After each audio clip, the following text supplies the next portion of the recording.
Let me throw this bad boy in park right quick. There we go. Just arriving at the shop for the day, guys. I'm just kidding.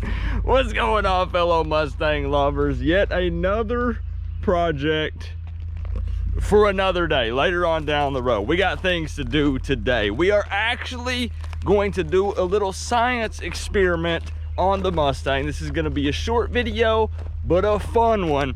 So let's go. Oh, I'm getting more in shape. Used to I had to cut the video right here, but you know what? I'm gonna make it. I'm gonna make it. Woo! We did it. All right, let's get started. So in my last episode on the 1970 Mustang Mach 1, I was in the process of tearing it down, and we were removing the gas tank, and I found something that just really surprised me. I had no idea what it was. There were some lines running out of the back, and they actually went over to the shocks. And you guys let me know that these are actually air shocks, something that I had never seen before. You can see the line actually connecting to it. And these are hijacker air shocks that were on the Mustang. And legit, guys, I had no idea what that was. Had never heard of such a thing. I mean, once you told me in the comment section, I could put two and two together, right? Air shocks, it makes sense. You put air in it, it raises it up. Apparently, back in the day, these were used for leveling out overloaded station wagons was the idea. But then in the 60s and 70s, guys running around, you know, cruising in their hot rods and their muscle cars, found that they could use them to jack up the rear, and they could fit some big, meaty, beefy, oversized tires in the rear.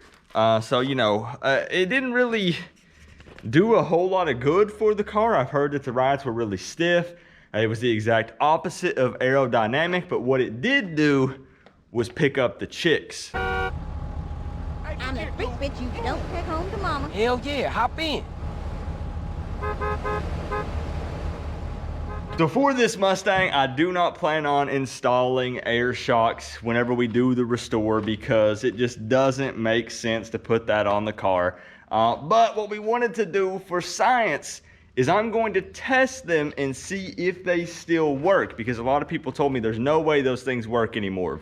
If you're new to the channel, this car sat parked for almost 40 years. It was actually like 38 and a half years to be exact.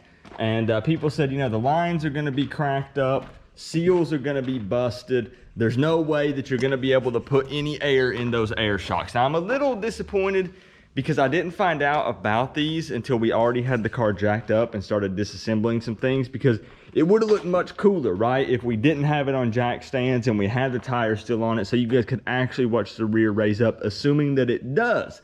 But we should still be able to try it and see if it actually lifts the rear of the car up any. I'm gonna have to be super careful because we are just on jack stands since we're in the middle of disassembling the car. But I feel like before we rip those lines out of there, let's try one last time for science to see if they still work. We're gonna try it. We've got our little poor man's Harbor Freight pancake compressor over here. I don't think it's gonna take a whole lot to do it.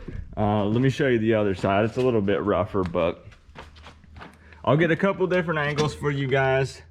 There you can see where it actually says hijacker up in there. Man, this honestly seems like it would have been really cool back in the day, like cruising around and all these muscle cars just beating the ground with the rear ends jacked up with big fat tires in the rear.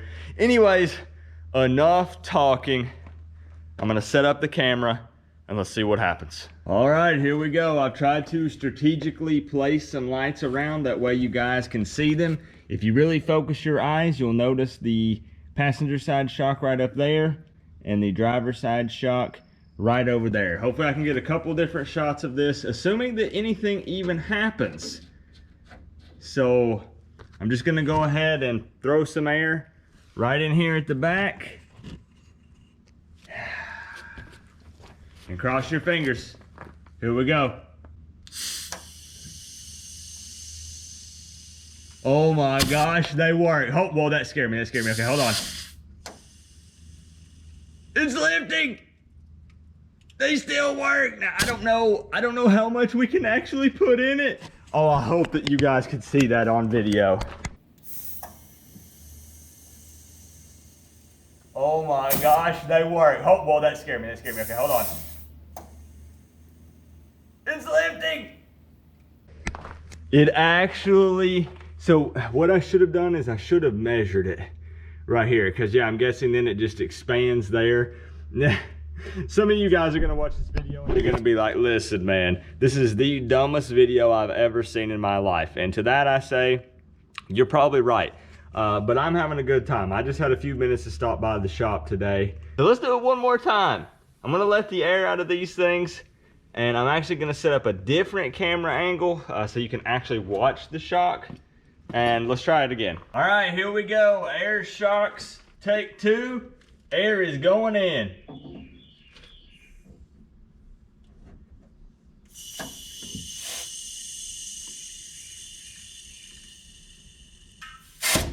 Oh man,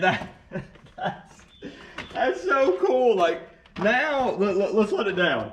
Now I'm kind of like, you know, I don't know. This is pretty cool, but I don't, realistically, I don't need this on the car. I need to be smart with it, right? There we go. We're gonna slowly let it back down. I'm gonna be honest, I see the appeal. I can imagine my dad, you know, in his, I guess would have been probably his early 20s, rolling around town with this thing with the air shocks just jacked up. He would have jacked it all the flipping way up, I'm telling you, as high as he could have took it, especially to fit those beefy tires underneath it.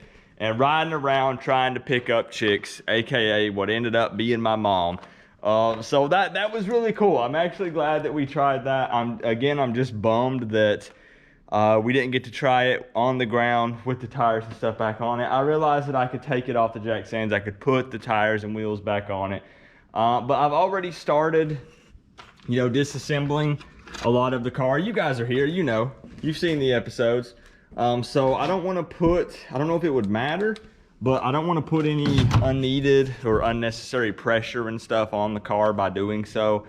So we're just gonna leave it at that. So that's literally, yes, I know, I'm probably the only car channel that's ever uploaded a video just seeing if the air shocks on their old car still worked and held air. And I don't know how long they would hold up. I guess technically, since it's all kind of sealed up, it would just continue to hold the air, right? Let me know, here's what I wanna know. If you had air shocks back in the day on your ride, let me know what the ride was. Let me know if you had air shocks, and give me some details on them. Was it a really rough ride with the air shocks? Because I feel like it would be, especially if you jacked it way up. So I'd be curious to know your experience with air shocks back in the day. I really just do not think I want to put air shocks back on this, because that's not the way it came stock. That was something that everybody was doing in that era, right, to look cool. So I don't know, maybe we will explore that option when we get there. We'll cross that bridge when we get to it during the restoration process. That's way down the road, but definitely a really cool idea. So leave a thumbs up on the video if you liked it. Leave a thumbs down if you didn't like it. This was just an extra episode. Not every episode is gonna be making huge progress on the car. It could just be little things, checking out different stuff on the car. But I really just wanted to swing by. I had 15-20 minutes to check that out. So guys, thank you for all the love on the channel. We'll keep making progress, and we'll keep working on some other projects as well. So you don't know what's gonna happen on this channel, but I do know one thing. I'll see you guys in the next one, hopefully sooner rather than later. Peace out, guys.